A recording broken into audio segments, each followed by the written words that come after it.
kind of nice. I can never that. Oh.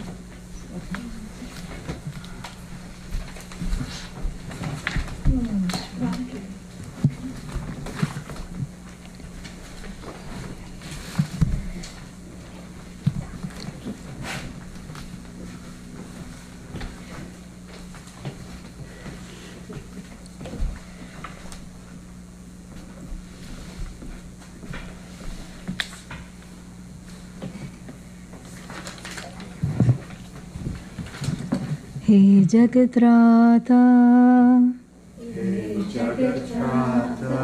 विश्वविधाता हे जगत्राता विश्वविधाता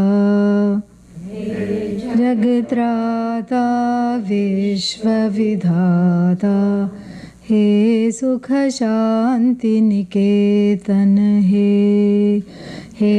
सुख शांति निकेतन हे प्रेम के सिंधु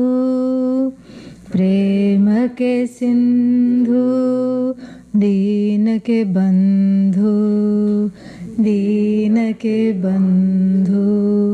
प्रेम के सिंधु दीन के बंधु प्रेम के सिंधु दीन के बंधु दुख दरिद्र विनाशन हे दुख दरिद्र विनाशन हे जगत्राता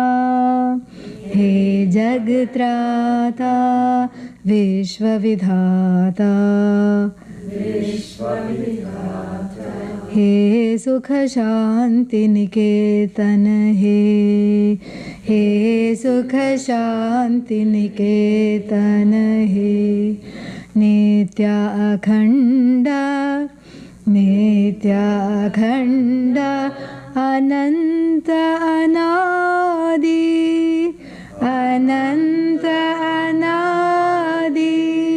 नित्य अखंड अनंत अनादि नित्य अखंड अनंत अनादि पूर्ण ब्रह्म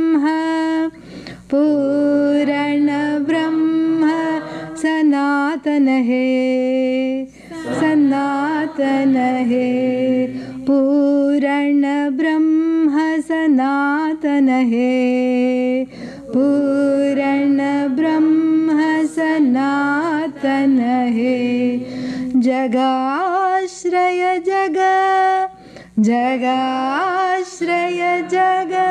प्रति जगवंदन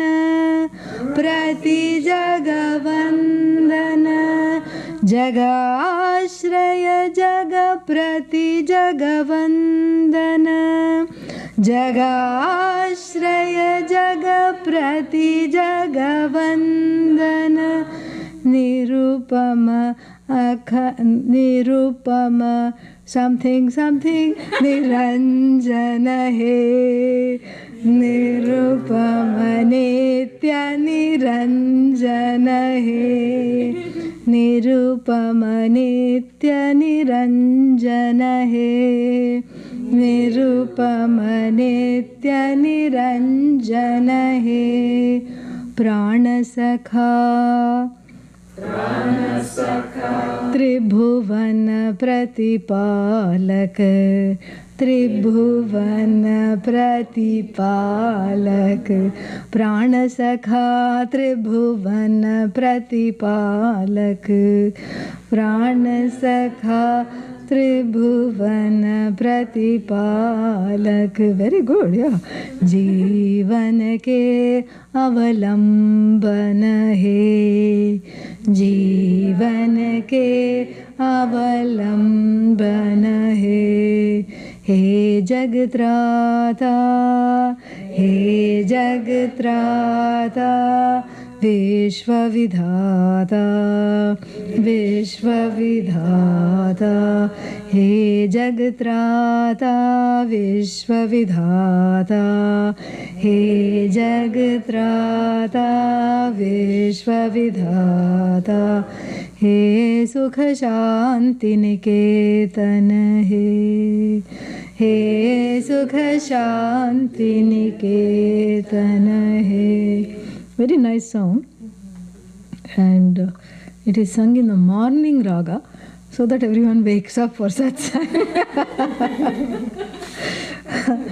So, Hey Jagat Rata, O protector of the universe, Vishwa Vidhata, the one who writes the karmas, meaning the one who is the giver of my own karma back to me, for the whole beings, all the beings in the universe. Hey Sukha Shanti Niketana He, you who are the abode of peace and tranquility and happiness. Sukha, Shanti, the abode of tranquility and happiness. And Prema ke Sindhu, the ocean of love. Deen ke Bandhu, the friend of the helpless. You who are the friend of the helpless. And then what? Dukkha Daridra Vinashana He, the destroyer of sorrow and the destroyer of Daridra. Daridra means scarcity mentality. Yeah. Daridra, means always feeling wanting, longing, not having a kind of a scarcity. It could be both outer, but frequently the outer is buttressed by the inner. So if you address the inner scarcity, the outer doesn't matter. And then Nitya Akhanda Ananta Anadi. This is how I know you to be. Nitya means you who are unchanging always. Akhanda, impartite. Ananta, endless, limitless. Anadi, beginningless. You who is always there in the same way. And Nitya Akhanda Ananta Anadi. Then what was the second line? Purana Brahma Sanatana He. You are Purna. Purna means complete, full. You are known by the name Brahman, limitless. I am also known by the name Brahman. That is, it's the same name for everyone. It's the name for that truth of the self. And Purana Brahma Sanatana He. Sanatana means you who always is in the same form, who are in the same form. And hey, I don't need to translate, correct? So, Jaga Ashraya, the support of the universe, the refuge in that Asti Bhati Priyam, in which the universe has taken refuge. Yeah, that is what Jaga Ashraya, Prati Jaga Vandana, which is why you are worshipful in every universe, in every corner of the universe. And Prati Jaga Vandana, and then what else? Jivanake, Jaga Ashraya, Jaga Prati Jaga Vandana, Anupama Alakha Niranjana He, Nitya Niranjana He. So, Anupama means you are incomparable to anything, anyone, anywhere. Alakha means you are separate from everything else. Niranjana, nothing affects you, you are uninvolved. Hey, no translation. I refuse to translate hey. And then Prana Sakha, you are the friend in the form of my own respiration. So beautiful. Tribhuvana Pratipalaka, the one who is, in charge of everything, all the lokas. In fact, you are the support of this very body, this very jiva. Jivana ke avalambana. Hey, this is what you are. Who is being prayed to? Who is this Ishvara? That is what? Every definition of this I, which is going to be revealed tomorrow at 8:45. as as that the name for the single name we have for the Asti Bhati Priyam collection is Ishvara. We'll see that. So that's why this song is very nice, very beautiful. So questions, thoughts, comments. If you want to sing, you can. Can you sing? No? Okay.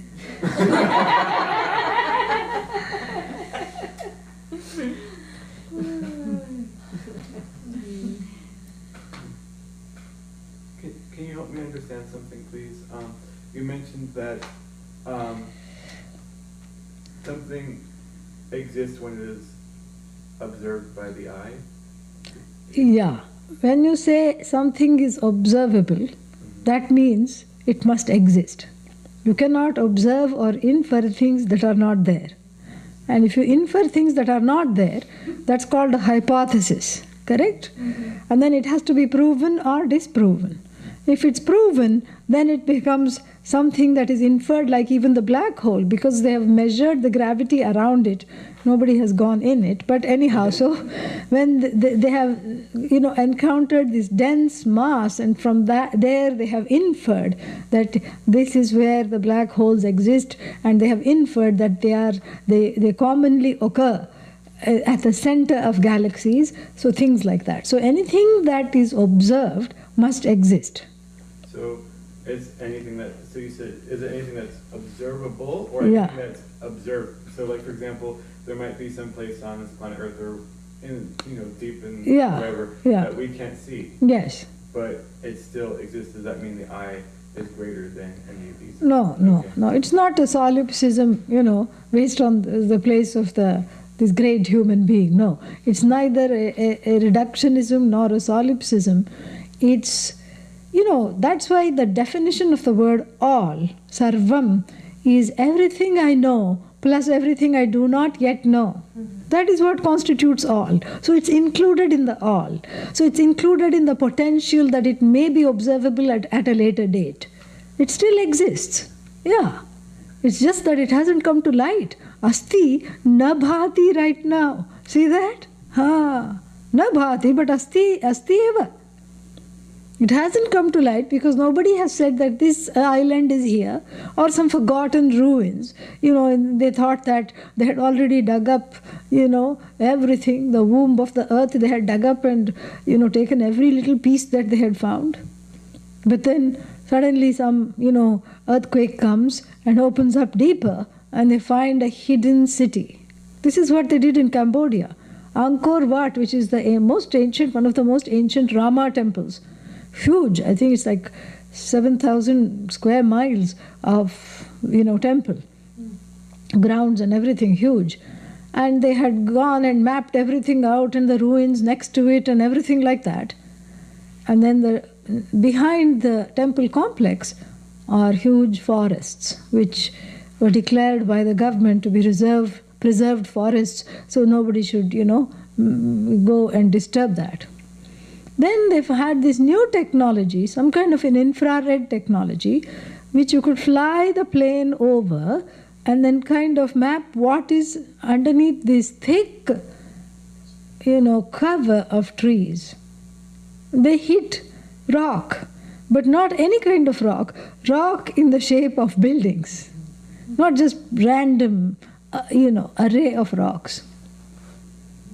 And then they, just maybe cleared a little bit where they were absolutely sure and found another temple and another and another.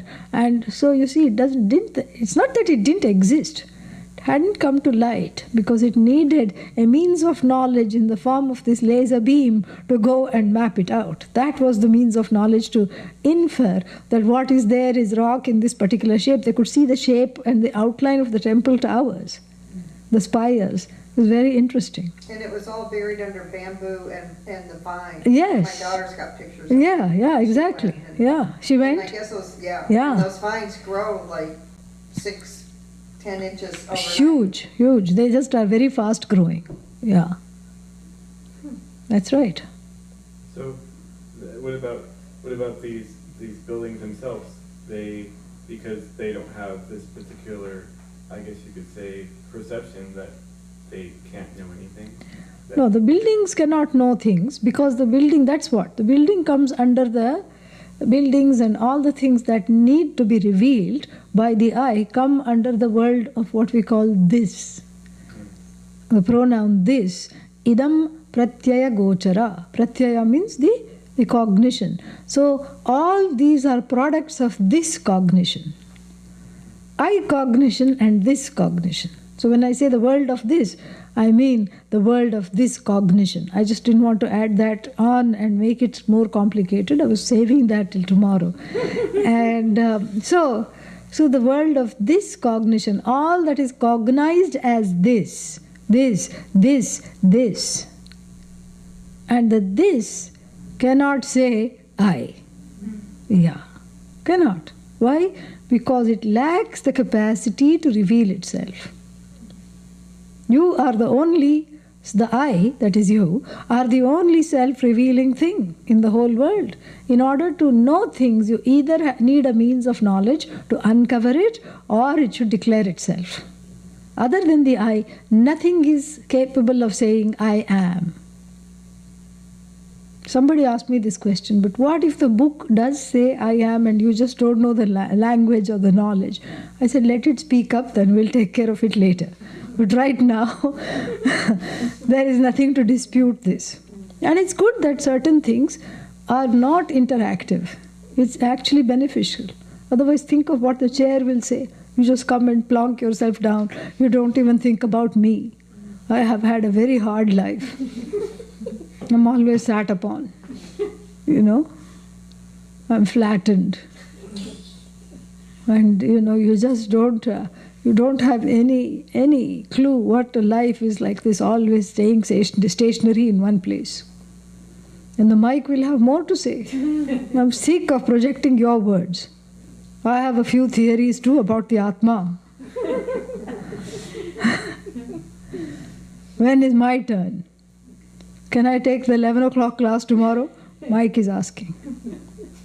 And not to mention the folk, It's before you put it, it says, I'm hungry and I've had that bite. Sorry, go for it again. Your food bills will increase because the spoon got hungry. Thankfully, certain things are, that is where the distinction is only from the standpoint of the way in which this consciousness called I manifests. Everything is consciousness. Everything is asti bhati priyam. Yes. But there are degrees.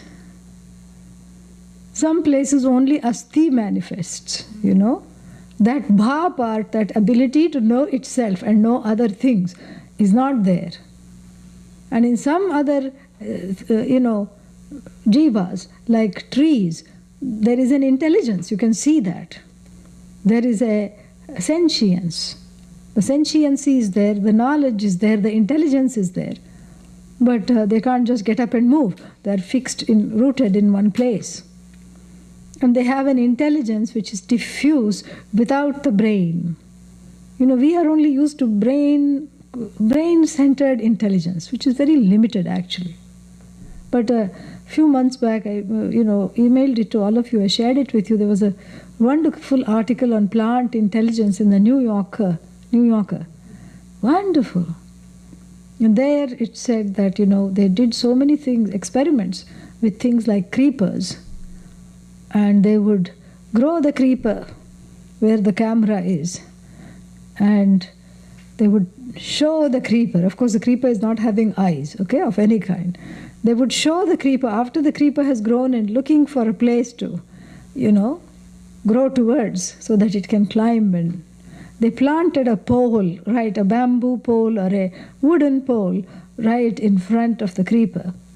And after that they measured it. It started to grow more quickly because it had a place to go.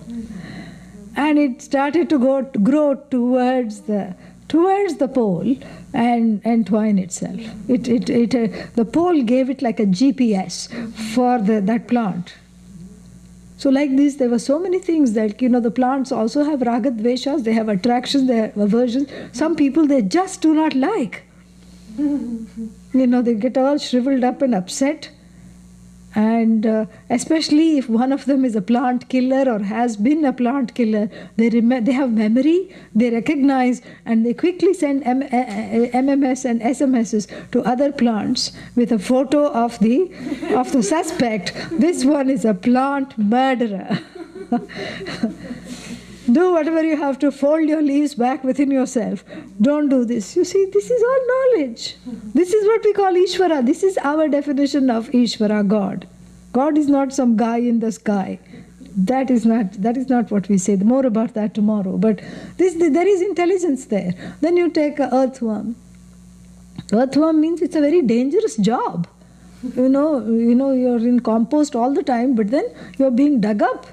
And, not only by human beings, but other things, these beaked things and frogs and everything is just dug up constantly. So the best survival mechanism, you cut the earthworm into two and they go off in two different directions.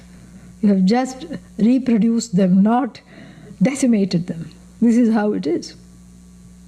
And so like this, there are survival, this is the knowledge, this is the intelligence.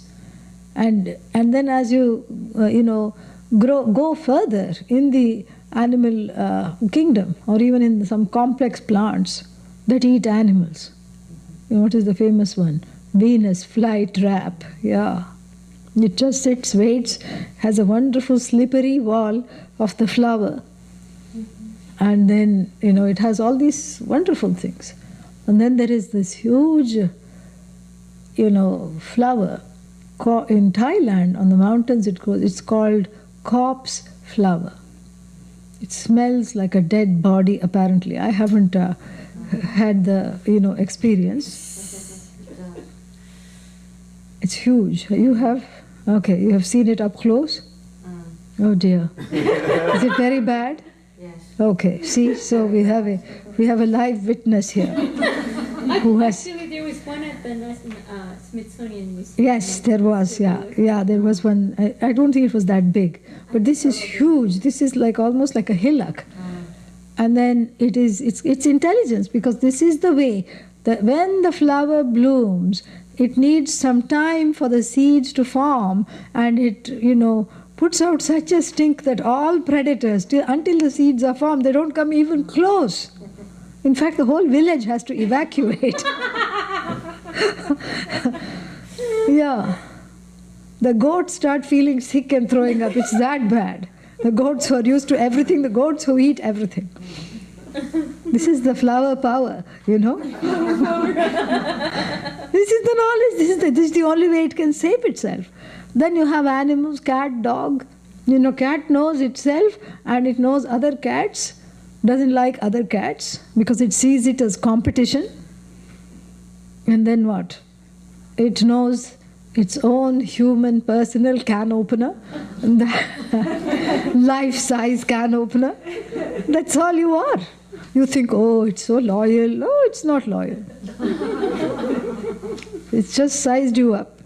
5 foot, so many inch can opener. That's all it is. Yeah. Makes weird noises when it sees me, but anyhow, this is what it is. And you have dog, loyal, always wagging the tail, pack mentality, got it from the, the descendant of the wolves, got it from the wolves. So this goes in packs, doesn't hate other dogs. Cats are loners, So like this, they recognize other dogs, they recognize non-dog and dog, so that they can reproduce the species and protect themselves from predators. This much knowledge is enough. But for the human being, there is a full range of this awareness available, which has its pluses and minuses. The big plus is that there are no limits. I'm aware of everything. I'm aware of myself. I'm completely self-conscious, and I'm conscious of everything else. And what is the minus? I'm free enough to make judgments centered on I.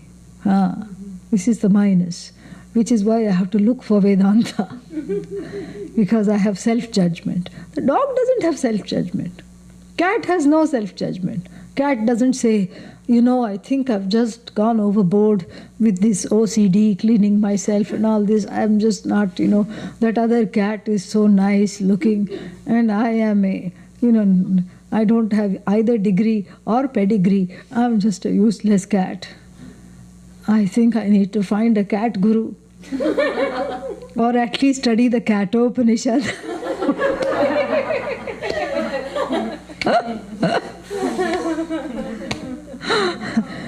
It doesn't say that. It has no complex centered on itself. Whether it's black, white, brown, or peppered with many colors, it's not having a complex centered on itself. It doesn't feel like I have this longing to get better. I have to get a PhD in catitude, and I have to get all these things. It doesn't have that complex. It is happy being what it is. If it's not imprisoned and abused or treated badly, if it's allowed to live out its life, it is happy being what it is. Only with this I, this human being who is so self-conscious, conscious enough to make a self-judgment on oneself. That is why there is a notion of bondage. That is why there is notion of alienation. That is why there is that as though need to get as though free from this as though alienation. The whole thing is as though.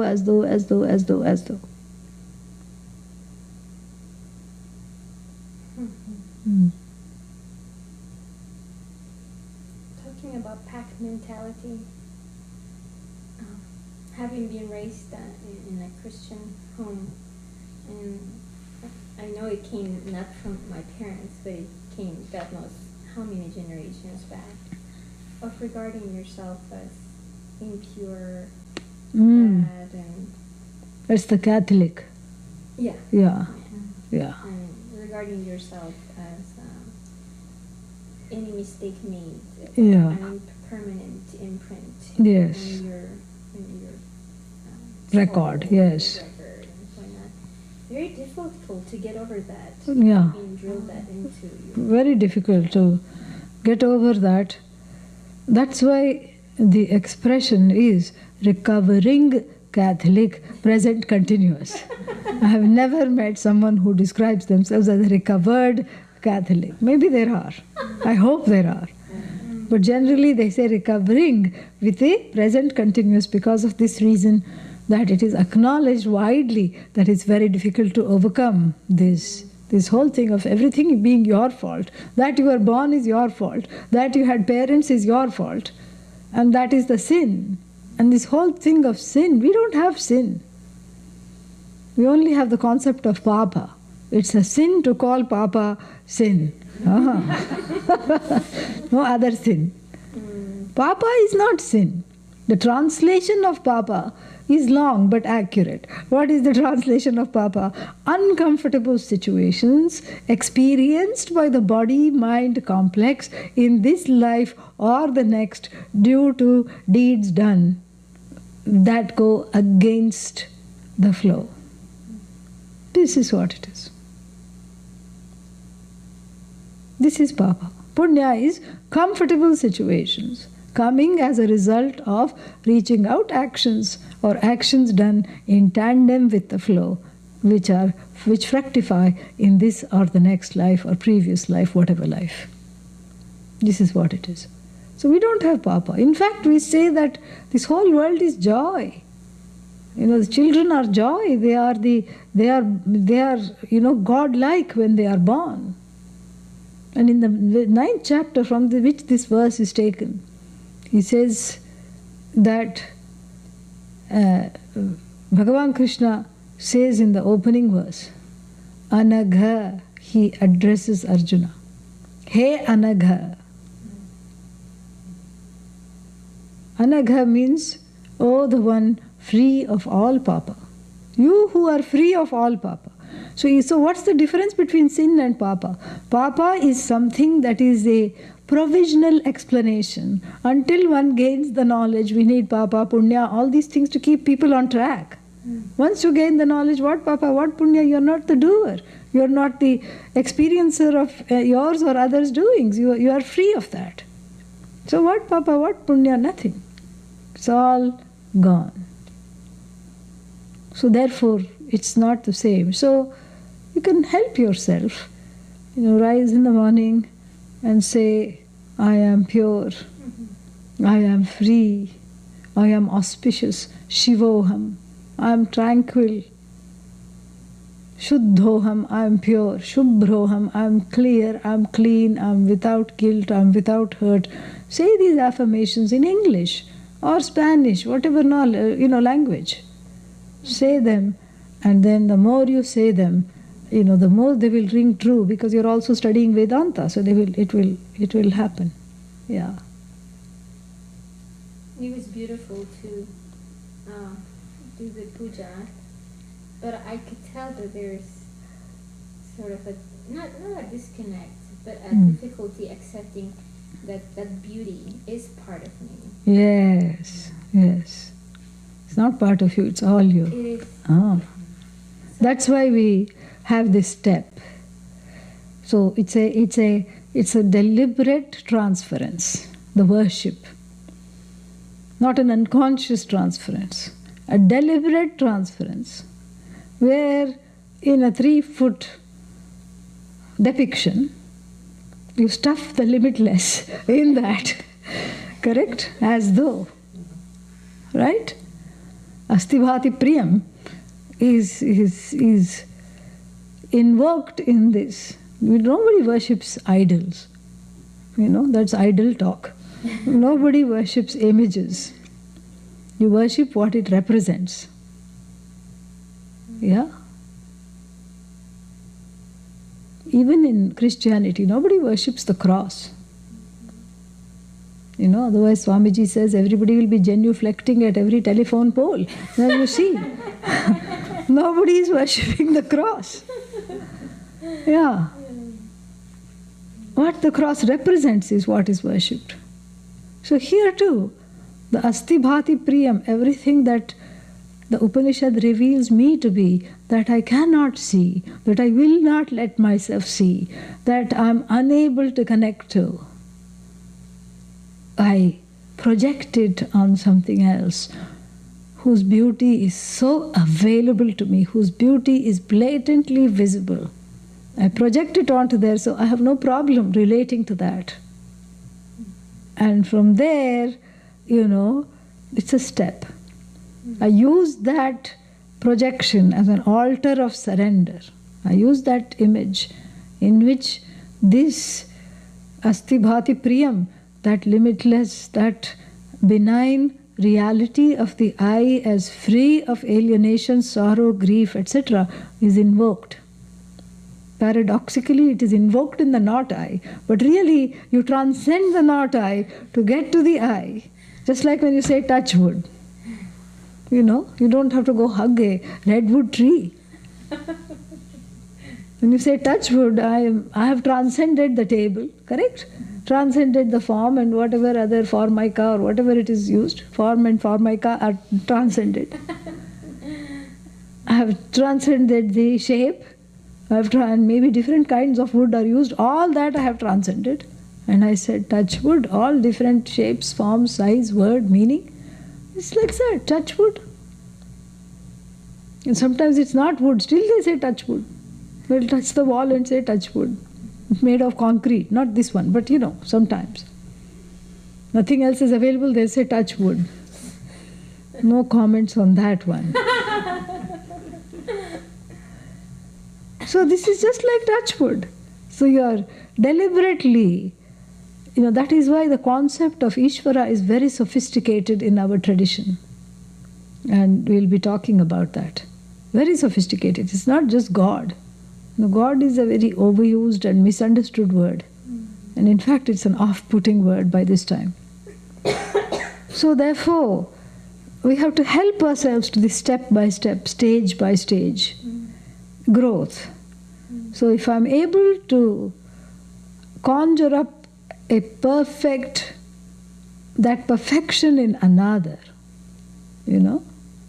then with grace and with the help of the eyes of this knowledge, this vision, I'm able to see that in myself. That is what the relationship is. Yeah. And it's nice. They are made of stone or metal. They don't talk back. They never disagree. Even if you scold them. Even if you say, what do you think you're doing to me? It becomes prayer. Yeah. Say something. They're just smiling.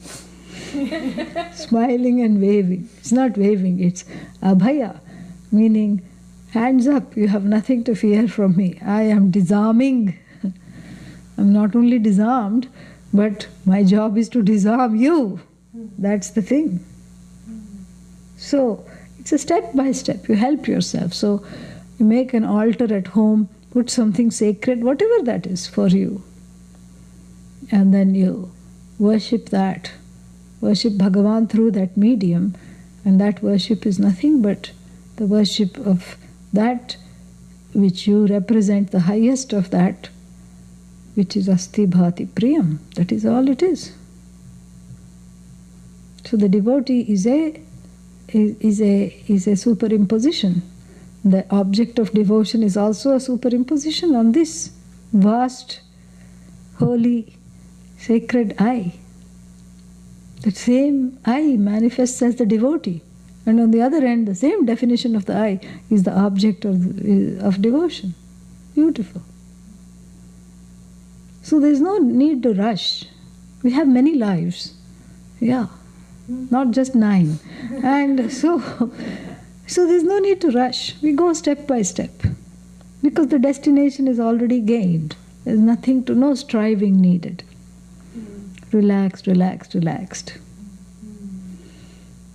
Good question. Yeah. Only the puja broke this as you spoke, Yeah. It feels so uncomfortable, and I've often asked you about inner child issues. Yeah. And, some of that comes from, the discomfort comes from subjective experience that hasn't been processed. Yes. Just hug it.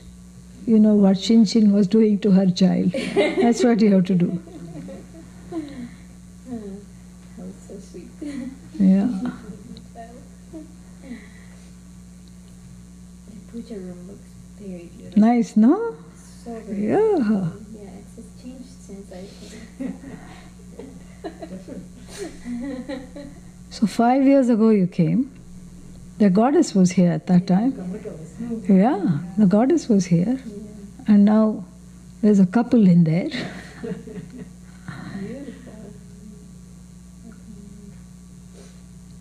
Shiva, Parvati. Yeah. Aur kya? What else? Questions, thoughts?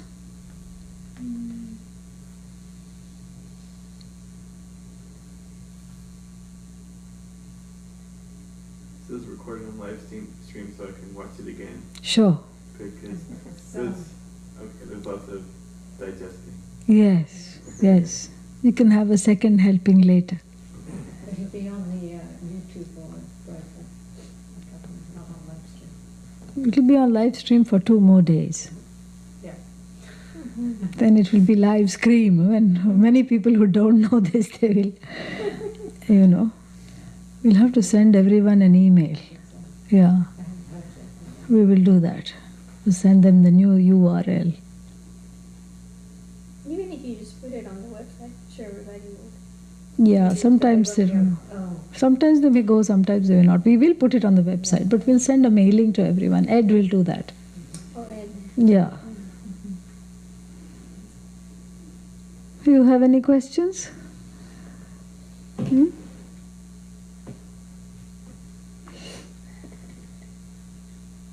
Is this too much? Too heavy?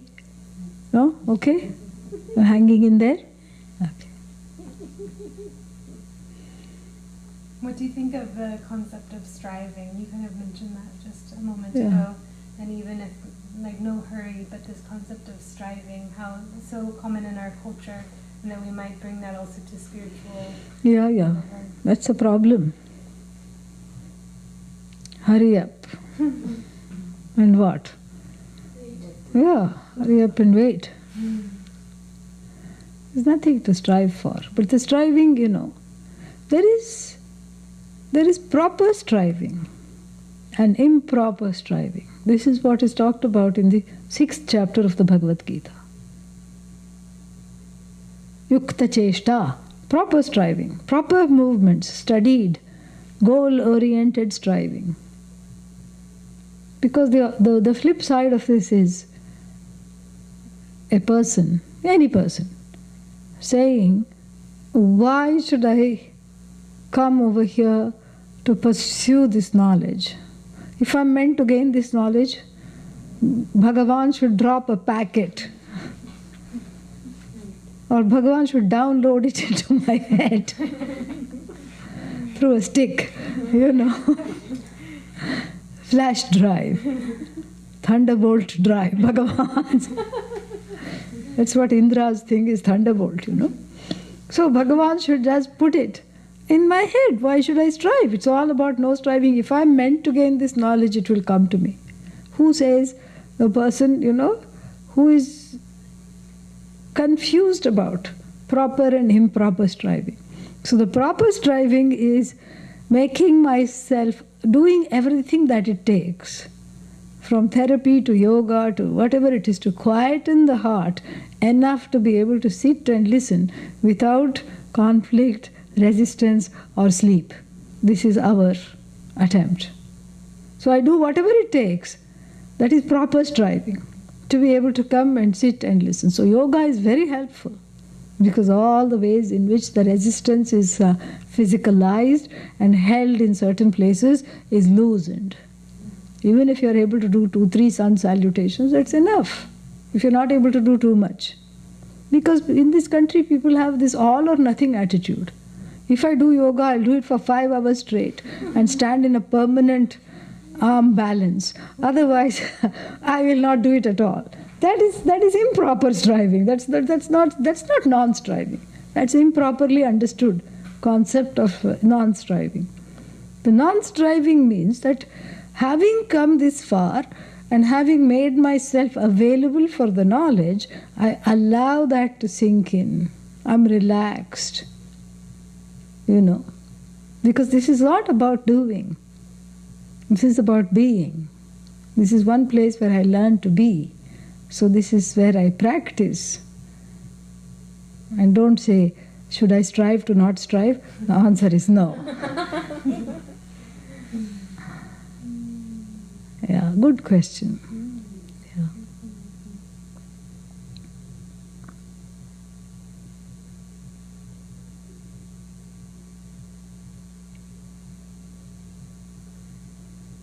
Any questions online? If you have any questions online, you can type it in that box and Janani can read it out.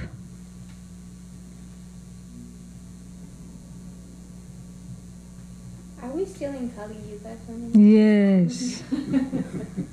That's in fact, it's debatable. Because some people say we are already in Dwapara by certain intricate mathematical, calculations of which I am not aware, but this is what it is. But by the majority people, what they say is that we are still in Kali Yuga, which is 432,000 years long. And it started in 3102 BC. And so we've just finished 5,000 years, right? Yeah. Now on the bright side, the first 10,000 years of Kali Yuga is the only time where people can get moksha. So you have 5,000 more years. After that, there is no hope. Yeah, after that, nobody will be interested in this knowledge. Nobody will be interested in going within. Nobody will be interested in introspection. Forget puja. Nobody will be interested in anything. The prophecy is that the temples will be, bludgeoned, vandalized, places of worship. Not just temple, places of worship. Already that's happening. We see the signs of that. the other day in the synagogue, this person came and shot people and things like this. And today I heard somewhere in a mosque it happened, shooting took place. So like this, it's already happening. And 2 years back, the Sikh temple, people were shot in Wisconsin. You remember that, yeah? Yeah. I used to go there. I go there sometimes. It was very close to where I, used to go and teach, Milwaukee. And so, therefore, this is one of the prophecies. And the other prophecy is that there's going to this, and now we are worried about alienation. But 5,000 years hence, there'll be so much alienation. Nobody will want to even look at one another, suspicion, fear, and all kinds of, and dharma goes into hiding, into hibernation. Dharma says, I'm not going to come out. Dharma means righteousness is not even on the surface. It goes underground. And all the saints are going to be assassinated. It says this in the prophecy. And the ones who are not assassinated will become corrupt. Yeah. So this is what it is. So right now we are still in the golden age of Kali Yuga. This is hopeful, isn't it? This is fantastic. This is the bright side. And what happens after that?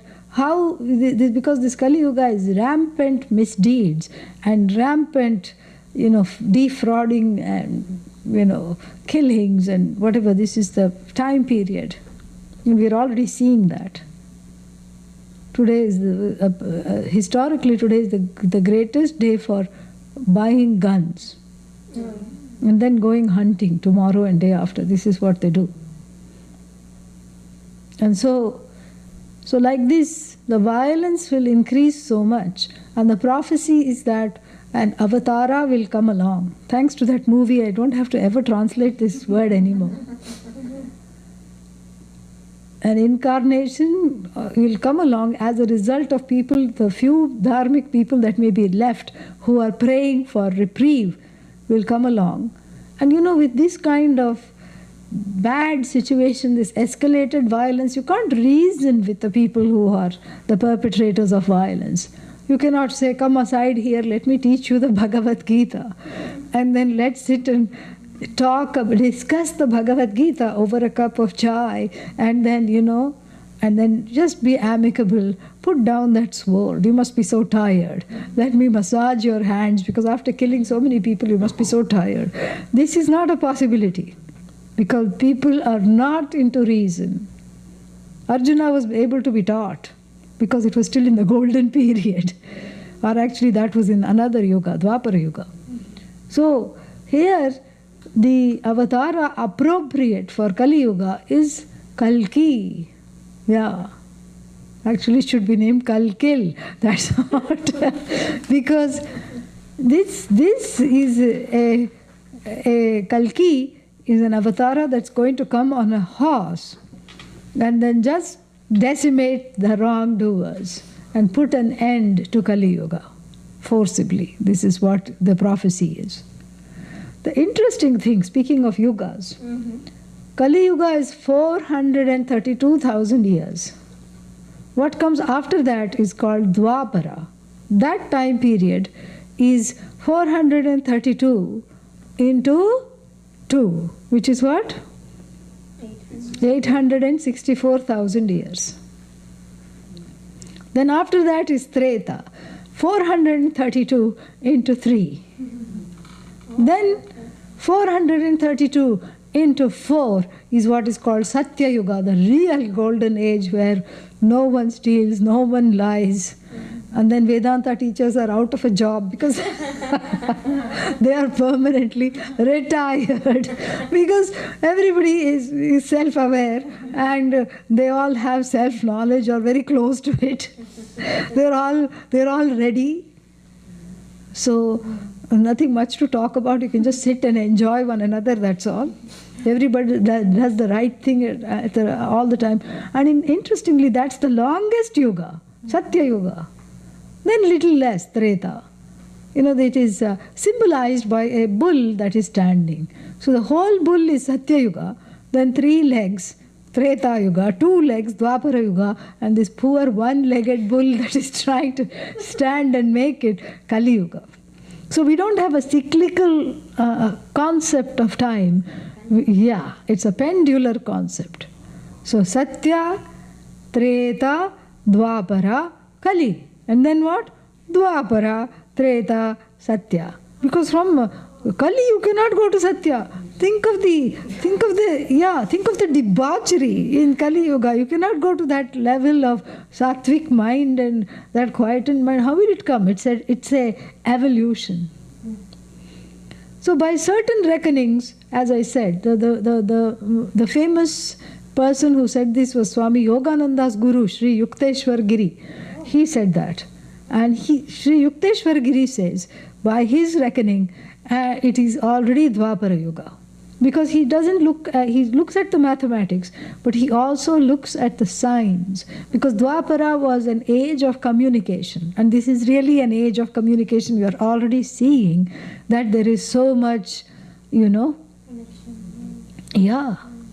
is so much. There is something where you can store all the information, and then you can go to another city and download it from there. Anything is possible. And I was telling just the other day, someone just clicked something, a small little laser stick, and then made this whole cinema come in front of some projector. Yeah, it's amazing how they can do that, but they can. And so, and there is all this telepathy and tele this and tele that, and iPhone and iPad and See, this is the way the commercial people get to us, by mixing the I and the is. They name everything that is as I. Its real name should be is phone, is pad, but actually, or this phone, this pad. But it is called iPhone, but actually it is this phone. And how many times has the pendulum gone? Endlessly. As long as the jivas are there to exhaust their karma. The prophecy doesn't talk about that.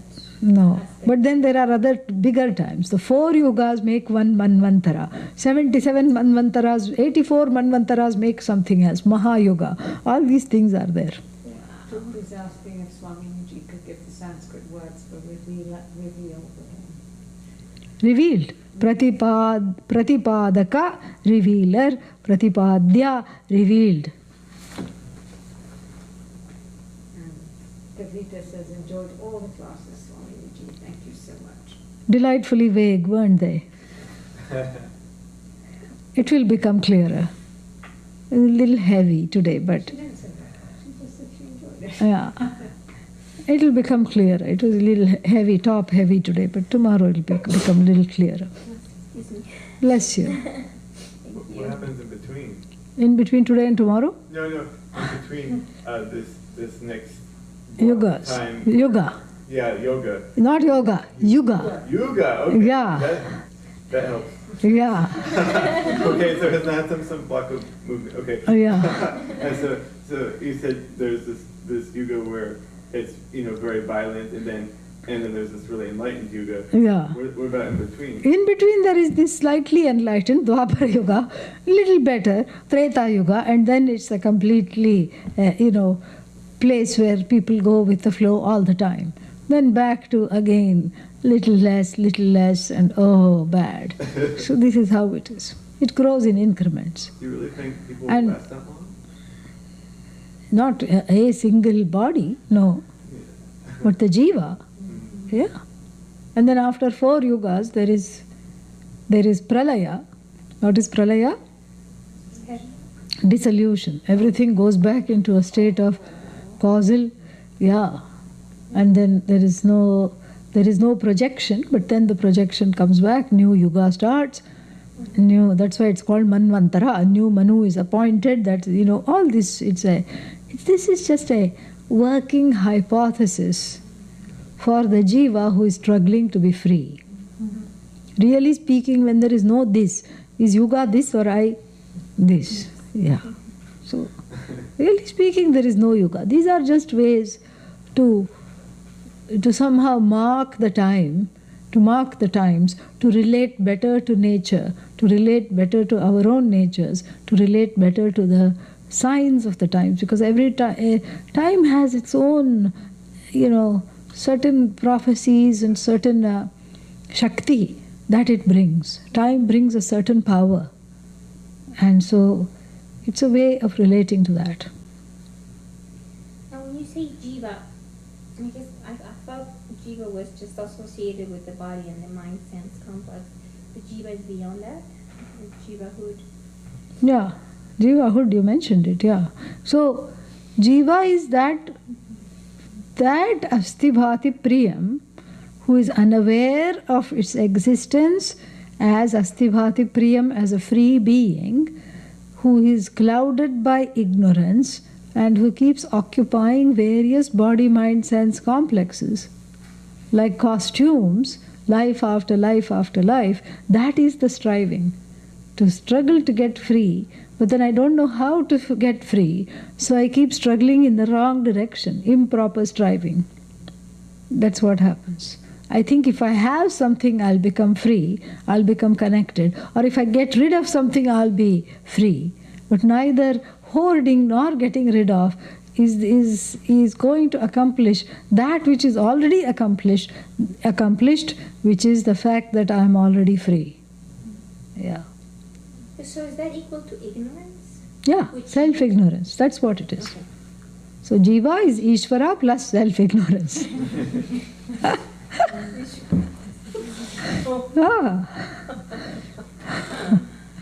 Ishvara plus a little extra. What is that? Self-ignorance. Oh, it's incredible, really. How many levels one has to think of. Yes, indeed. And then Ishvara is a form of Bhagavan, or Ishvara is Bhagavan, another name. okay, just Yeah, middle name of Bhagavan. okay. So would Bhagavan be, I've thought about this, I don't know if it's correct, but if this was like a scientific hypothesis situation, would Bhagavan be akin to, let's say, quantum mechanics, and maybe Ishvara would be more akin to classic Newtonian physics? No, nothing like that. No. Everything is one, just a different name. Bhaga, from the standpoint of the 6 powers, limitless powers, Bhagavan, the one who wields those powers without being affected by them. Ishvara, the one who overlords everything.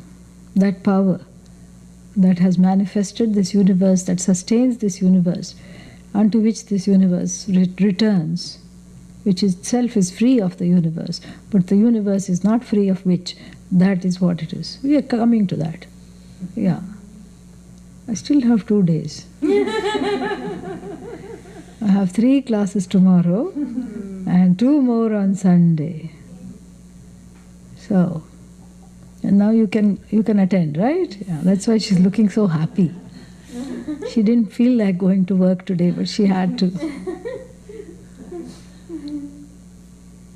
I'll be staying with her. Good. Nice. And you? You are staying at Kate's house. Yeah, you know Kate's house. You stayed before. You will have Hari Om and Nina from Ashland. You can make new friends. Om Purnamadav Purnamidam Purnat Purnamudachyate Purnasya Purnamadaya Purnamevavashishyate. Om Shanti Shanti Shanti.